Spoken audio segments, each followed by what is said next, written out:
3 football ഫീൽഡുകൾ ചേർത്ത് വെച്ചതിനേക്കാൾ വലുപ്പം, എംപയർ സ്റ്റേറ്റ് ബിൽഡിങ്ങിന്റെ ഉയരത്തിനേക്കാൾ നീളം, 2 ലക്ഷം ടൺ ഭാരം. ഇത്രയും വലിയ പടുകൂറ്റൻ കപ്പൽ നിയന്ത്രിക്കുന്നതും ഓടിക്കുന്നതും നാവിഗേറ്റ് ചെയ്യുന്നതും എവിടെ നിന്നിട്ടാണെന്ന് നിങ്ങൾ എപ്പോഴെങ്കിലും ആലോചിച്ചിട്ടുണ്ടോ? യെസ്, അതാണ് the navigational bridge of A mega huge container ship. And അതാണ് നമ്മുടെ ഇന്നത്തെ video, the grand tour of A navigational bridge. ഇതാണ് നമ്മുടെ ഷിപ്പിൻ്റെ അക്കോമഡേഷൻ. ഏകദേശം 10 നിലയുള്ള ഒരു ബിൽഡിങ്ങിൻ്റെ അത്ര തന്നെ ഹൈറ്റ് ഉണ്ട് കേട്ടോ ഈ അക്കോമഡേഷന്. ആൻഡ് ഈ അക്കോമഡേഷൻ്റെ ഏറ്റവും മുകളിലാണ് നമ്മളുടെ നാവിഗേഷണൽ ബ്രിഡ്ജ് സ്ഥിതി ചെയ്യുന്നത്. നമ്മളിപ്പോൾ ഉള്ളത് ബ്രിഡ്ജിൻ്റെ എൻട്രൻസിനടുത്താണ്. ബ്രിഡ്ജ് ഒരു റെസ്ട്രിക്റ്റഡ് ഏരിയ ആയതുകൊണ്ട് തന്നെ ബ്രിഡ്ജിലേക്ക് സാധാരണ ആൾക്കാർക്ക് പ്രവേശനമില്ല. പക്ഷേ ഈ വീഡിയോയിൽ ഞാൻ നിങ്ങൾക്ക് ബ്രിഡ്ജിലുള്ള A to Z കാര്യങ്ങൾ ഫുള്ളായിട്ട് കാണിച്ചു തരാം. ഒരു വിമാനത്തിന് കോക്പിറ്റ് എന്ന പോലെ കപ്പലിൻ്റേത് ബ്രിഡ്ജാണ്. ഈ ഷിപ്പിൽ ഓരോ എക്യുപ്മെൻസും ഡീറ്റെയിൽ ആയി കാണിക്കുന്നതിൻ്റെ മുന്നേ സ്റ്റിയറിങ്ങും ആക്സിലറേറ്ററും ഹോണും അങ്ങനെ എല്ലാ എക്യുപ്മെൻസും ഡീറ്റെയിൽ ആയി കാണിക്കുന്നതിൻ്റെ മുന്നേ നമുക്ക് ജസ്റ്റ് ഒന്ന് ചുറ്റി കാണാം. ഇതാണ് നമ്മുടെ മെയിൻ ബ്രിഡ്ജ് കൺസോൾ. നാവിഗേഷന് വേണ്ടിയിട്ടുള്ള ഇമ്പോർട്ടൻ്റ് ആയിട്ടുള്ള എല്ലാ എക്യുപ്മെൻസും ഈ മെയിൻ കൺസോളിലാണ് ഉള്ളത്. പിന്നെ ഈ മെയിൻ കൺസോളിന് പിറകിലായിട്ട് നമ്മുടെ ബ്രിഡ്ജിൻ്റെ ലെഫ്റ്റ് സൈഡിലായിട്ട് നമുക്കൊരു ചാർട്ട് ടേബിളും പിന്നെ കുറച്ച് എക്യുപ്മെൻസും അവിടെ വരുന്നുണ്ട്. ഞാനൊരു നാവിഗേഷണൽ ഓഫീസർ ആയതുകൊണ്ട് തന്നെ നമുക്ക് തുടർച്ചയായിട്ട് 4 മണിക്കൂറാണ് ഈ കപ്പൽ ഓടിക്കേണ്ടത്. അപ്പം 4 മണിക്കൂർ ഓടിച്ചതിന് ശേഷം നമ്മൾ 8 മണിക്കൂർ റെസ്റ്റ് എടുത്തിട്ട് പിന്നെയും 4 മണിക്കൂർ നമുക്ക് ഓടിക്കണം. അങ്ങനെ ഒരു ദിവസം 8 മണിക്കൂറാണ് നോർമലി നമ്മൾ കപ്പൽ ഓടിക്കേണ്ടത് വരിക. പിന്നെ അഡീഷണൽ ആയിട്ട് അല്ലറ ചില്ലറ വേറെ പണികളും ഉണ്ടാവും. ബട്ട് മോസ്റ്റ്ലി ഇതാണ് നമ്മളെ പരിപാടി. And this is my office. പക്ഷെ ഈ ജോലിയിൽ ഏറ്റവും അടിപൊളിയായിട്ടുള്ള കാര്യം എന്താ അറിയോ? അത് ഇവിടെ നിന്നുള്ള വ്യൂ ആണ്. മനോഹരമായിട്ടുള്ള സൺസെറ്റും സൺറൈസസും അതുപോലെ രാത്രിയിലെ ചന്ദ്രനില്ലാത്ത ആകാശമൊക്കെ കാണുമ്പോൾ നമ്മുടെ ഉള്ളിലുള്ള എല്ലാ സ്ട്രെസ്സും സങ്കടങ്ങളും എല്ലാം നമ്മൾ മറക്കും. പിന്നെ നമുക്ക് നമ്മുടെ ബ്രിഡ്ജിൻ്റെ റൈറ്റ് സൈഡിലായിട്ട് ഒരു ഡെസ്ക് ഏരിയ വരുന്നുണ്ട്. അവിടെ നമുക്ക് ഓഫീസ് യൂസിനായിട്ട് ഒരു കമ്പ്യൂട്ടറും പിന്നെ കുറച്ച് എക്യുപ്മെൻസും ഉണ്ട്. ഇതിന് പുറകിലായിട്ട് നമുക്ക് ഇരിക്കാനൊക്കെ വേണ്ടിയിട്ടൊരു സോഫയുണ്ട്. ഡ്യൂട്ടി ടൈമിൽ ഇവിടെ ഇരിക്കുന്നത് ക്യാപ്റ്റൻ കണ്ടു കഴിഞ്ഞാൽ അടുത്ത പോർട്ടിൽ പെട്ടിയൊക്കെ പാക്ക് ചെയ്ത് വീട്ടിലേക്ക് അയക്കും. പിന്നെ നമ്മുടെ റിഫ്രഷ്മെൻറ്റിന് വേണ്ടിയിട്ട് കോഫി, ടീ, അതുപോലെ കുറച്ച് സ്നാക്സ്, പിന്നെ നമുക്ക് ഈ ഫ്രിഡ്ജിനകത്ത് സോഫ്റ്റ് ഡ്രിങ്ക്സും വേഫേഴ്സും, അങ്ങനെ നമ്മുടെ ഈ 4 മണിക്കൂറത്തെ കപ്പൽ ഓടിക്കാന്നുള്ള പരിപാടിൻ്റെ ഇടയിൽ ക്ഷീണമൊന്നും വരാതിരിക്കാൻ വേണ്ടിയിട്ട് നമുക്ക് കുറച്ച് റിഫ്രഷ്മെൻറ്റ്സ് ഇവിടെ ഉണ്ട്. ഇനി ഞാൻ നിങ്ങൾക്ക് ഈ ഷിപ്പിലെ ഓരോ എക്യുപ്മെൻസും പരിചയപ്പെടുത്തി തരാം. നിങ്ങൾ ഈ സ്വിച്ചുകളും സ്ക്രീനും ഒന്നും കണ്ട് ടെൻഷൻ ആവേണ്ട. ഇവിടെ ഒരു വൈപ്പർ ഇടാൻ തന്നെ 10 സ്വിച്ച് ഒരു പാനലൊക്കെ ഉണ്ട്. അതുകൊണ്ട് തന്നെ നിങ്ങൾക്ക് വളരെ ഷോർട്ടായിട്ട് മനസ്സിലാവുന്ന പോലെ പെട്ടെന്ന് ഞാൻ ഓരോ എക്യുപ്മെൻസും പറഞ്ഞു തരാം. ഇതാണ് നമ്മുടെ ഷിപ്പ് സ്റ്റിയർ ചെയ്യാൻ വേണ്ടിയിട്ട് യൂസ് ചെയ്യുന്ന ഹെൽം. പിന്നെ നമ്മുടെ കാറിൻ്റെ സ്റ്റിയറിംഗ് ഒക്കെ തിരിക്കുന്ന പോലെ 2 റൗണ്ട് ഫുള്ളായിട്ട് തിരിക്കാനൊന്നും ഉണ്ടാവില്ല. നമുക്ക് ആകെ വരുന്ന റഡർ ആംഗിൾ തന്നെ 35 ഡിഗ്രിയാണ്. അപ്പോൾ അതിനനുസരിച്ചുള്ള റൊട്ടേഷന് നമുക്ക് 2 സൈഡിലേക്കും വരുള്ളൂ, ലെഫ്റ്റ് റൈറ്റ്, അതായത് പോർട്ട് ആൻഡ് സ്റ്റാർബോർഡ്. പിന്നെ ഞാൻ ഈ തിരിക്കുന്നത് കണ്ടിട്ട് നിങ്ങൾ ടെൻഷൻ ആവേണ്ട. നമ്മുടെ വീൽ അഥവാ ഹെൽം എൻഗേജ്ഡ് അല്ല, ഓട്ടോ പൈലറ്റിലാണ് ഇപ്പോൾ ഷിപ്പ് ഓടിക്കൊണ്ടിരിക്കുന്നത്. ആൻഡ് ഇതാണ് നമ്മുടെ ഓട്ടോ പൈലറ്റ് നമ്പർ 1ഉം നമ്പർ 2ഉം ഈ കൺസോളിനകത്ത് തന്നെയാണ് വരുന്നത്.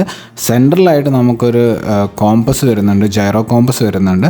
അതിൻ്റെ താഴെയായിട്ട് തന്നെ നമുക്ക് ഏത് ഓട്ടോ പൈലറ്റാണ് സെലക്ട് ചെയ്യേണ്ടത് അത് സെലക്ട് ചെയ്യാനുള്ള ഒരു നോബുണ്ട്. അതുപോലെ തന്നെ നമുക്ക് ഇനിയിപ്പോൾ മാനുവൽ സ്റ്റിയറിംഗ് ആണ് വേണ്ടതെന്നുണ്ടെങ്കിൽ നമുക്ക് ഈ നോബ് വെച്ചിട്ട് നമ്മുടെ ഹെൽം കൺട്രോളിലേക്കും നമുക്ക് സെലക്ട് ചെയ്യാൻ പറ്റും. ഇതാണ് ടെലഗ്രാഫ്. ഒരു കാറിന് ആക്സിലറേറ്റർ എന്ന പോലെ ഷിപ്പിൻ്റെ സ്പീഡ് കൂട്ടാനും കുറയ്ക്കാനും ഒക്കെ വേണ്ടിയിട്ട് യൂസ് ചെയ്യുന്നതാണ് ഈ ടെലഗ്രാഫ്. നമുക്ക് ഈ ടെലഗ്രാഫ് മേലേക്കും താഴേക്കും മൂവ് ചെയ്തുകൊണ്ട് നമ്മളെ ഷിപ്പിൻ്റെ സ്പീഡ് അഡ്ജസ്റ്റ് ചെയ്യാൻ വേണ്ടിയിട്ട് പറ്റും. പിന്നെ ഈ ടെലഗ്രാഫിൻ്റെ തൊട്ട് താഴെയായിട്ട് നമുക്ക് main engine control and indicating panel വരുന്നുണ്ട്. ഇതാണ് നമ്മുടെ ഷിപ്പിന് ചുറ്റുമുള്ള മറ്റു ഷിപ്സും ബോട്ടുകളും ഒക്കെ ഡിറ്റക്റ്റ് ചെയ്യാൻ വേണ്ടിയിട്ട് യൂസ് ചെയ്യുന്ന റഡാർ എന്ന് പറയുന്ന എക്യുപ്മെൻറ്റ്. പിന്നെ ഉള്ളത് ഈ എഗ്ഡിസ് എന്ന് പറയുന്ന എക്യുപ്മെൻ്റ് ആണ്.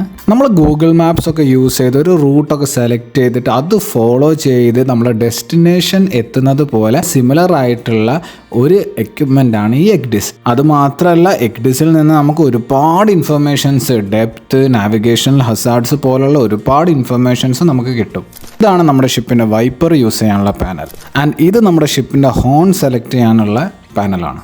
നമ്മുടെ ഷിപ്പ് എളുപ്പത്തിൽ തിരിക്കാൻ വേണ്ടിയിട്ടുള്ള ത്രസ്റ്റർ പാനൽ, ഷിപ്പിൻ്റെ എല്ലായിടത്തേക്കും തിരിച്ച് ബ്രിഡ്ജിലേക്കും കമ്മ്യൂണിക്കേഷന് വേണ്ടിയിട്ടൊരു ടെലിഫോൺ, മറ്റു ഷിപ്സും സ്റ്റേഷൻസുമായിട്ട് കമ്മ്യൂണിക്കേറ്റ് ചെയ്യാൻ വേണ്ടിയിട്ട് ഒരു VHF റേഡിയോ ടെലിഫോൺ, നമ്മുടെ ഷിപ്പിൻ്റെ കറൻറ്റ് പൊസിഷൻ അറിയാൻ വേണ്ടിയിട്ട് GPS 1, നമ്മുടെ കപ്പൽ ഓടിക്കുന്ന നാവിഗേറ്റേഴ്സിനെ അലേർട്ടായി വെക്കാൻ വേണ്ടിയിട്ട് ഒരു അലേർട്ട് സിസ്റ്റം, നമ്മളെ ഷിപ്പിൻ്റെ അടിയിൽ ഇപ്പോഴത്തെ അറിയാൻ വേണ്ടിയിട്ട് ഒരു എക്കോ സൗണ്ടർ. ഇനി നമുക്ക് നമ്മളെ ബ്രിഡ്ജിലെ മെയിൻ കൺസോളിൻ്റെ പിറകിലായിട്ടുള്ള ചാർട്ട് ടേബിൾ ഏരിയയിൽ എന്തൊക്കെ എക്യുപ്മെൻറ്റ്സ് ആണ് ഉള്ളതെന്ന് നോക്കാം.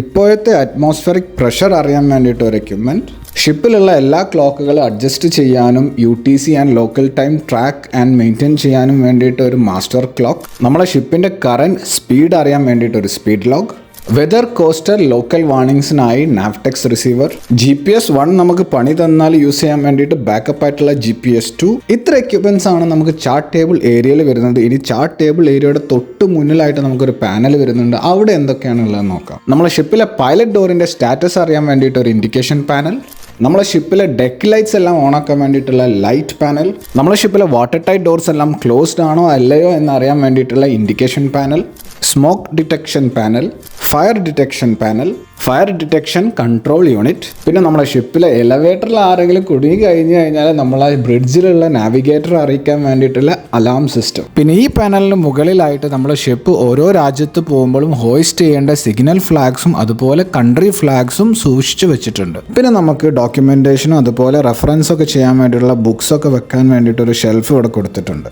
ഇനി നമുക്ക് അടുത്ത ഡെസ്ക് ഏരിയയിൽ എന്തൊക്കെ എക്യുപ്മെൻറ്റ്സ് ആണ് ഉള്ളതെന്ന് നോക്കാം. എമർജൻസി കേസുകളിൽ യൂസ് ചെയ്യാൻ വേണ്ടിയിട്ടുള്ള പോർട്ടബിൾ VHF റേഡിയോ, ബാക്കപ്പിനായിട്ട് വേറൊരു എഗ്ഡിസ്, ഓഫീസ് യൂസിനും അതുപോലെ പേപ്പർ വർക്ക്സിനൊക്കെ വേണ്ടിയിട്ട് ഒരു കമ്പ്യൂട്ടർ, ആൻഡ് ലാസ്റ്റ് ആയിട്ട് ഇവിടെ ഉള്ളത് എമർജൻസിക്ക് വേണ്ടിയിട്ട് കമ്മ്യൂണിക്കേഷന് വേണ്ടിയിട്ടുള്ള GMDSS റേഡിയോ സ്റ്റേഷനാണ്. പിന്നെ നമുക്ക് എമർജൻസി കേസസിൽ യൂസ് ചെയ്യാൻ വേണ്ടിയിട്ട് ഒരു ഫയർ എക്സ്റ്റിങ്വിഷർ കൊടുത്തിട്ടുണ്ട്. ആൻഡ് അതിൻ്റെ മുകളിലായിട്ട് തന്നെ എമർജൻസി കേസസിൽ നമ്മളുടെ പൊസിഷൻ മറ്റു ഷിപ്പുകൾക്ക് പെട്ടെന്ന് കണ്ടുപിടിക്കാൻ വേണ്ടിയിട്ട് emergency position indicating radio beacon കൊടുത്തിട്ടുണ്ട്.